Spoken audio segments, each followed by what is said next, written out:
black or white, male or female, rich or poor, gay or straight.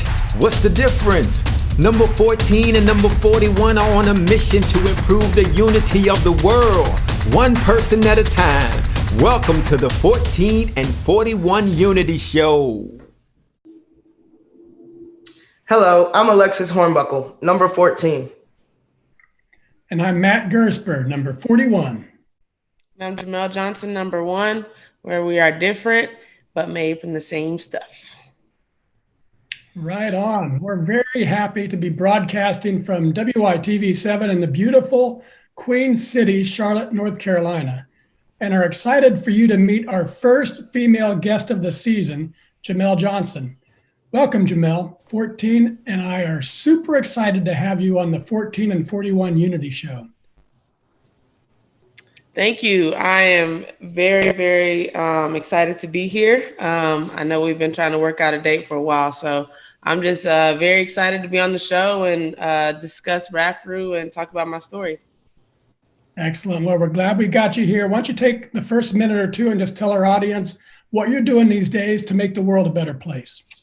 I'm just providing my services. I love giving back. I love working with kids. I'm a personal trainer and a soccer coach and kind of just a serial entrepreneur. But my company, The Gold Standard Fitness and Sports Performance Training, I do a lot of personal training, athletes, your average Joe just wanting to better their lifestyle. And then also I partnered with one of my best friends. She has a nonprofit program called Rent Due. And so we partnered and ran a clinic for a charter school of elementary kids in inner city Atlanta. So we did that. So definitely more clinics on the way, looking to expand to the other programs. I'm just all over the place, Matt. I'm sure you can understand you being an entrepreneur yourself. So, and of course, Lex, we basically have identical schedules. All right, Jaimel, why don't we go back, let's say 10 years, and tell the folks what you were doing back in 2010. What'd your life look like then? In 2010, I had just finished playing soccer professionally. My last season, part of it was spent in Washington, D.C. with the Washington Freedom. And the probably in May of that year, I took my first coaching job as a Division I women's soccer assistant coach at the University of Iowa. So I went from going to school, growing up in the South and the Midwest, to then really hitting the Midwest. So I definitely got my share of cold weather. So basically from the back half of 2010, I was in Iowa City, Iowa. So quick question, did you prefer playing or coaching? Oh, playing, definitely. Definitely. I'm way too competitive for that. But no, I love the adrenaline rush, just everything about stepping onto your respective field or court. And especially for me, playing under the lights, I don't think there's a better feeling in the world. Got it. Okay, let's look forward 10 years. And how do you expect you'll be impacting the world in 2030? What are your hopes? 2030, I hope to be expanding on what I'm doing now, giving back just on a larger scale, having my own facility, really creating an atmosphere for kids and adults that want to change their lifestyle for kids in terms of sports performance and just getting to the top of their game. And for adults, just living a healthy lifestyle, both with what they're eating, how they're working out, and just overall bringing a better life to people and just making people happy, seeing them achieve their dreams. Very good. All right, 14, let me toss it to you. All right, what's up, Jay? What's up? For y'all that don't know, this is my best friend, y'all. I'm so hyped that she's the first female guest that we have. I'm excited. Jay, quick question. What was your initial response when you first heard about RAFRU? Initially, I know obviously you and I had conversations and you kind of brought it up. And I definitely, it's something that's played a role in my career. And obviously me and you knowing each other, when you first said it, I was like, oh, okay, cool. Because I definitely think it's one of those things that's not really spoken about. kind of one of those like gray areas, or there's an elephant in the room when it comes to people discussing racism. But obviously, fast forward to now, from that initial conversation of talking about RAFRU, now we're in a space where it's very relevant. So it's kind of interesting how, the initial thought and idea came about, and then you fast forward and it's like, all right, we got to do this now. This is important. So just for the audience, we were talking, Jaimel and I, on air before the show. We started our discussions at the end of 2019. The world hadn't gone crazy yet. Right. And you are on the show at 10 months later. And so that's what she was referring to. Absolutely. Jay, what did you think about like our website and the gear and the logo, all that stuff? I love it. I mean, it's another space where people can go and read about people that have experienced, whether it's racial injustice or socioeconomic issues, or, is all sorts of issues when it comes to, things that people face. So to come to a space and see a lot of different stories, whether it's racism or, any other issues that people just face, their adversity, I think it gives people a space where they can share their story. It gives people maybe a little bit of encouragement, like, okay, if I'm facing some sort of racism in my sport, a little bit of positivity to see how they overcame that situation. And then, of course, the gear, obviously the logo is all inclusive, which is really dope. See a little soccer ball right there. You see him on the peace sign. Yeah, and it's kind of like the one though, because Of course, Jay. It's great.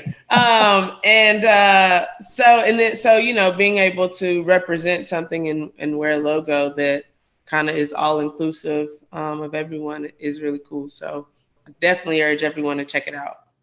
Awesome. And the last little bit, you kind of touched on it in your explanation, but what are your hopes by sharing your unity story and joining our mission to improve the unity of the world one person at a time?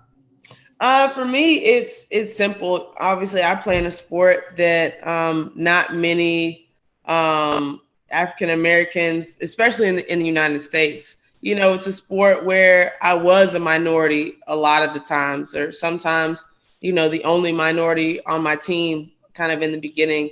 In college, every year in college, my team became more and more diverse.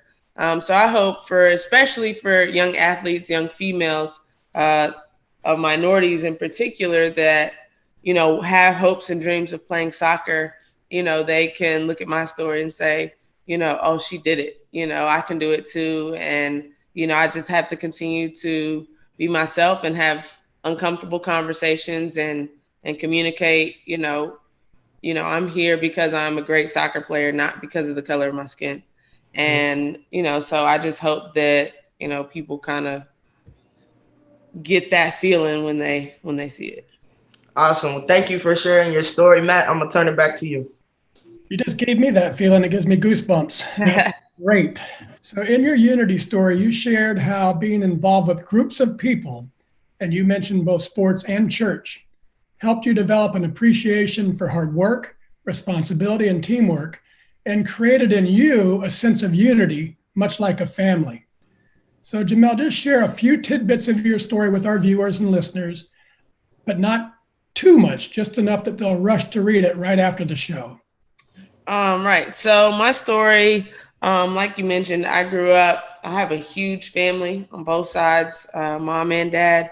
And I'm very close with my family. And so, growing up, I always had, that support system. And, I grew up, my grandmother was very big in church. So, every Sunday I was at church.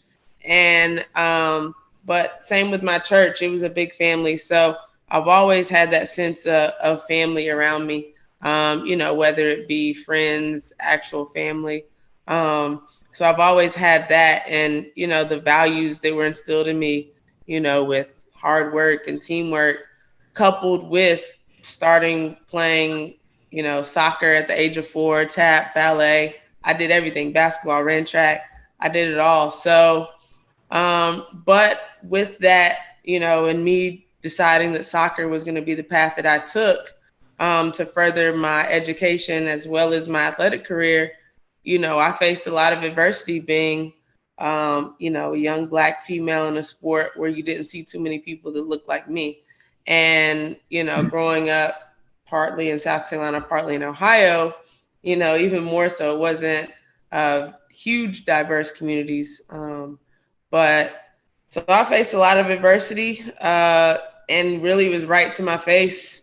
And I had to figure out how to push forward and stay positive. So, I was not chosen specifically because of the color of my skin, because my older brother was very good as well.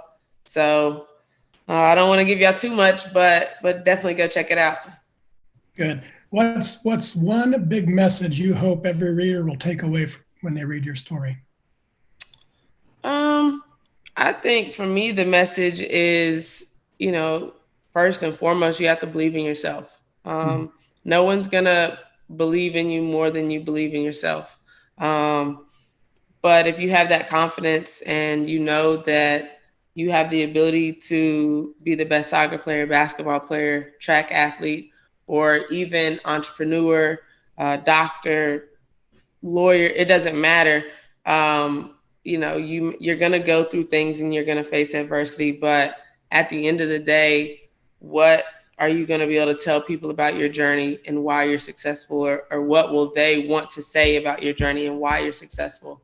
Everybody has a story. Everybody goes through something. But how are you going to respond when you're faced with adversity? Like I said, whether it's racism, social injustice, socioeconomic, the list goes on, but how will you respond? So I just hope people kind of get a sense of strength and courage and understand that anything is possible, if you put in the work. Great. So just quickly, you wrote your essay, your Unity story about a year ago, not quite a year ago. It's about to be introduced to the world. How do you feel about finally getting those thoughts on paper and out that maybe they can affect others? I think it's awesome. I mean, this has always been a story that's been a part of my journey, but not a lot of people know it. And really, I don't want it to seem like that was something that just completely sidetracked me in my career. I think it gave me strength to go even harder, so it's really cool that now people get to read about it if they don't know me, or if they know bits and pieces of my, career as a soccer player at the University of Tennessee, and beyond, and even as a coach. So I'm excited. I hope people enjoy it. I hope it resonates with people. If I touch at least one person, then I think it served its purpose. Absolutely. All right, Jaimel, we're going to take a commercial break to tell everyone about 3 things. Why I love all natural, toxin-free dry farm wines, how to get an extra bottle for just a penny on their first subscription order, and how their purchase will support a big donation from Happy Living to WYTV7.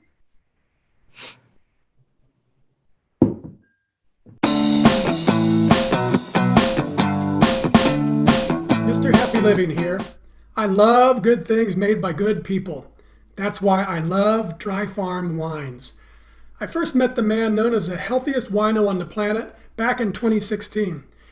He said his wines don't cause headaches or hangovers, and that he started his company because most wine consumed in the U.S. is highly processed and loaded with unnatural nasties. Like most processed food, it's toxic. That very night, I made a big health decision. Toxic wines out, natural wines in. It's been 4 years since I made the switch, and I feel great. Go to happyliving.com and select Partners in Happy to get your first bottle of natural wine for a penny. And I'll donate 8% of every order placed during the entire month of November to WYTV7. Share the gift of natural wine and pour some love this holiday season.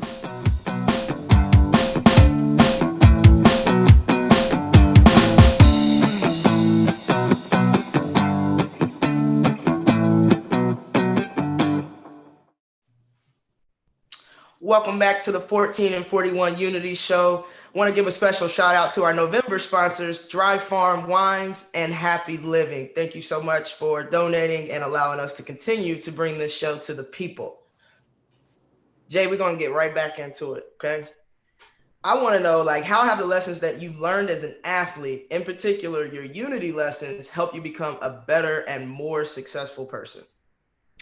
I think they've helped me because I'm still in the sport of soccer as well as personal training. So for me, it helps me kind of create that atmosphere, even if it's just myself and one client. It helps me create the atmosphere of working together, kind of making us unified.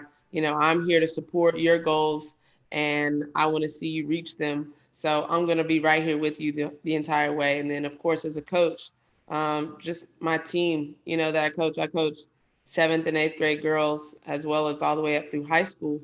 So being able to give them bits and pieces of my story and how did I get through situations or adverse situations. So being able to impart little bits of knowledge of my story and things that I've learned along the way is incredibly rewarding.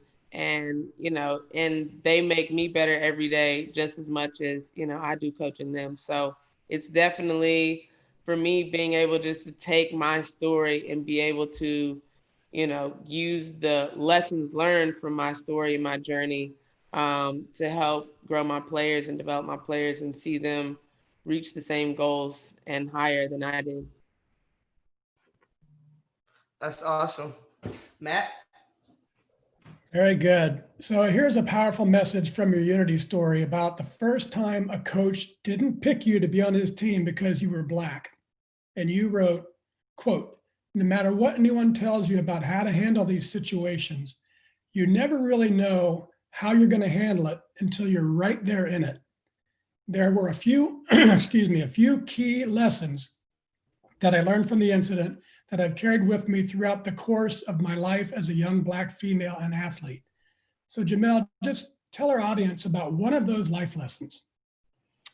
I mean, I think a lot of it can be very useful now. Obviously, we're going through a lot of situations right now, just in the United States in particular, with racial injustice and social injustice. And, it's been happening, but now it's being seen. And so, for me, one of the lessons is as a Black woman, as a Black LGBTQ woman, you're always going to be faced with adversity.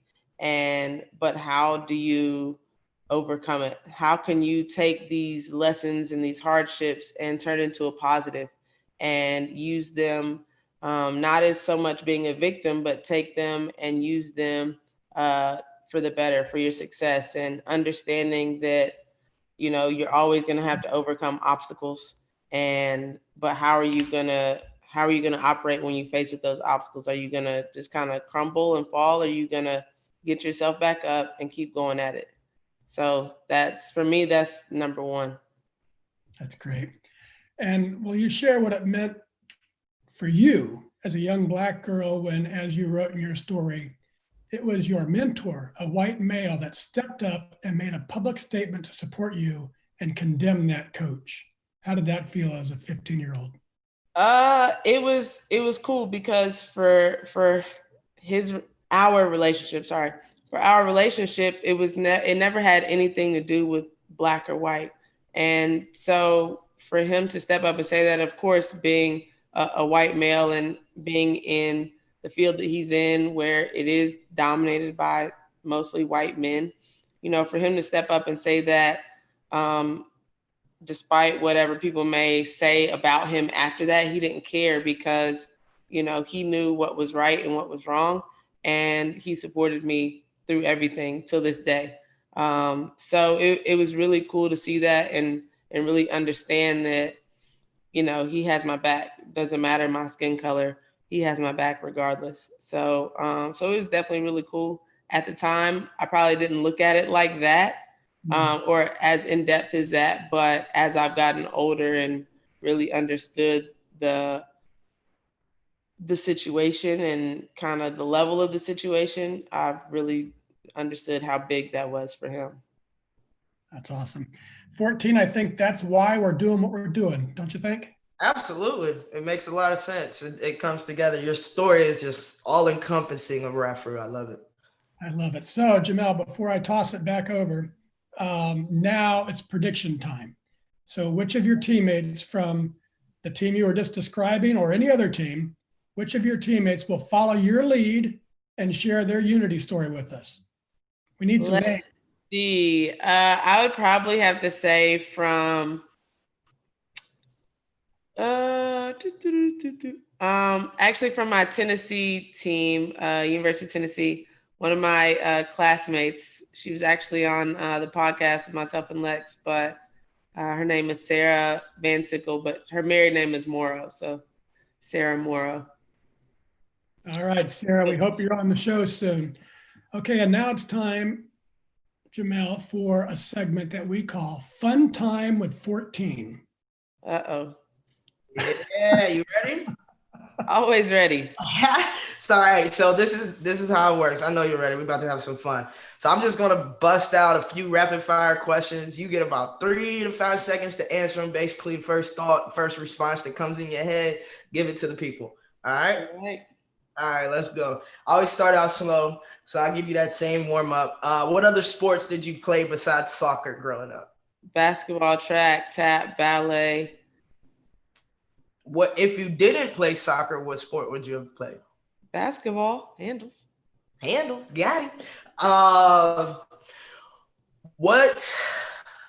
Growing up in Ohio, what made you choose Tennessee? Because that's like, I love right there. You know, I love warm weather. I hated cold weather, so I was not going to play anywhere above Kentucky. And Tennessee had that family atmosphere and is big time athletics. I love it.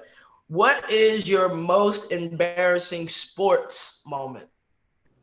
Most embarrassing sports moment? I've pretty much always been a killer on the field. So I'd probably have to say when it was a scrimmage at our practice field, but I came out to clear ball and I completely missed the ball. I got back up and I cleared it, but it was a huge swing and miss. Nobody really saw it though because it was a practice. I would have loved to have been there. I was about to say, I'd have been like, never happened again in my career. All right, what is your most proud non-sports moment? My most proud non-sports moment was walking across the stage with my degree and giving my mom the biggest hug in the world because I was able to go to college and graduate in 3.5 years successfully, be drafted, and she didn't have to spend a dime. Nice. If you can live anywhere in the world, where would it be? Somewhere on the beach. I need water in my life. I need sand. I need sun. Somewhere on the beach. But hurricanes cannot be a factor. So. Okay. We'll have to figure that one out. Exactly. I don't live on the beach. Facts. What is your favorite meal to eat? Well, obviously I like to be as healthy as possible, but if we're just taking that off the table, last meal is gonna be fried chicken, mac and cheese, greens, and cornbread. Y'all hear that? Straight Southern meal. Wow, and a sweet potato pie. Oh, girl, you got me hungry right now. All right, let's go a little bit, make it fun for the people since we do know each other so well. Give them one crazy college moment that 14 and 1 had at the University of Tennessee. I would say our 2007 national championship party at the house. Oh yeah, that was awesome. That Matt, we can't really put everything into the broadcast, but that was a great time. All right, one last question. If money was not an issue, what would you be doing to help change the world?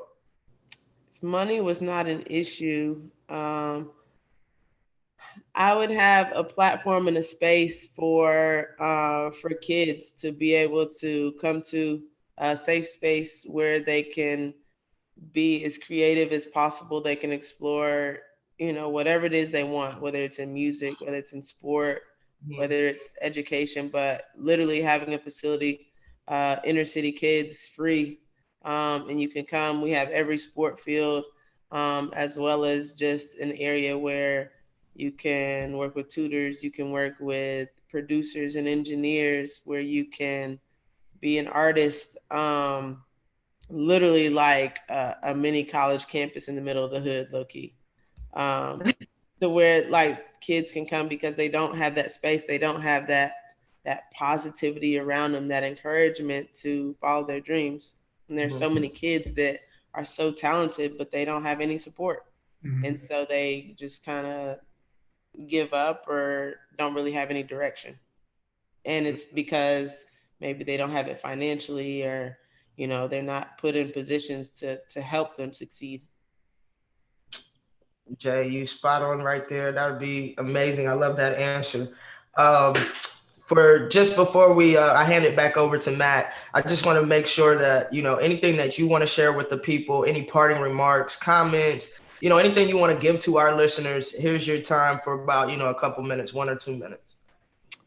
First and foremost, thank you guys for having me on the show. I appreciate it.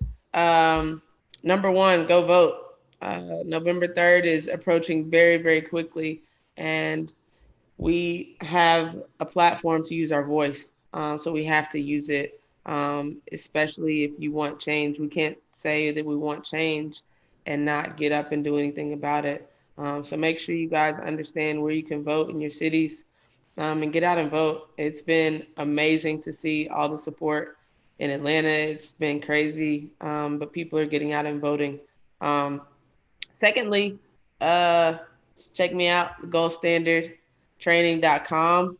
Uh, I have been a college coach for 6 years, so I do consult with athletes wanting to take their career to the next level, athletically, in particular in soccer. But I am very aware of the NCAA Division One rules, Division Two, and I just want to see kids reach the next level. Obviously, Lex, you and I had amazing careers and amazing college experiences, and I tell my kids all the time, it's the best 4 years of my life, 3.5, but literally the best 3.5 years of my life. And so I just want people to continue to push themselves to be better.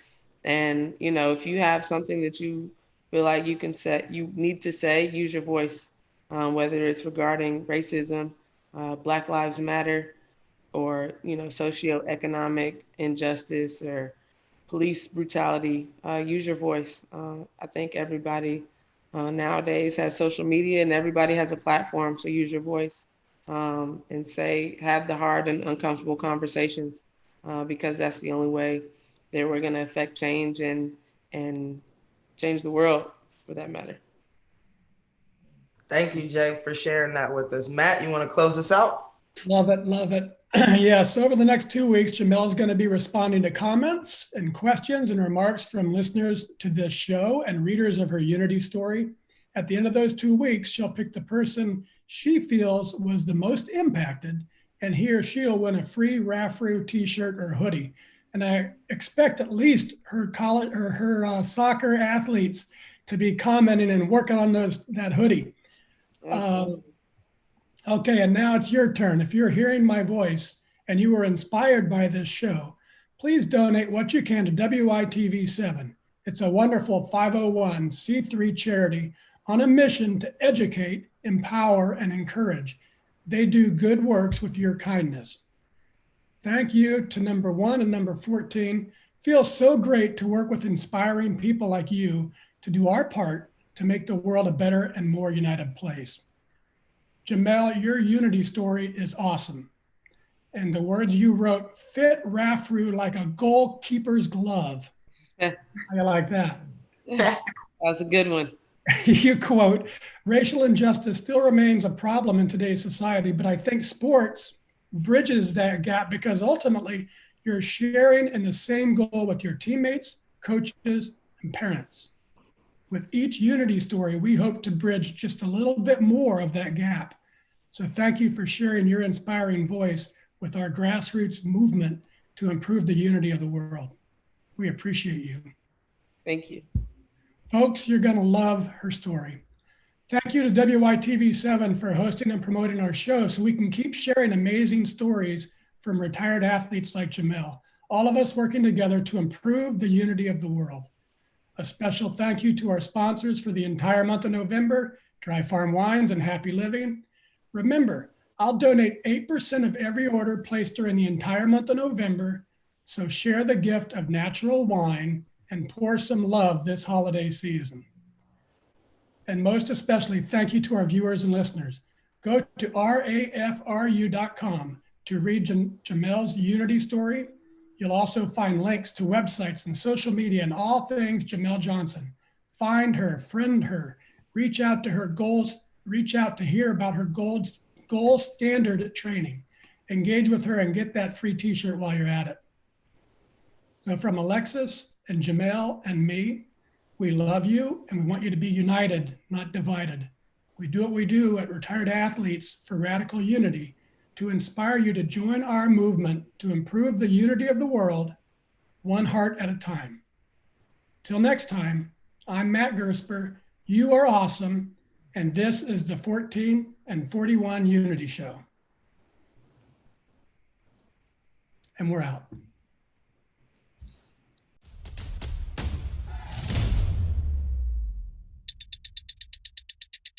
Black or white, male or female, rich or poor, gay or straight, what's the difference?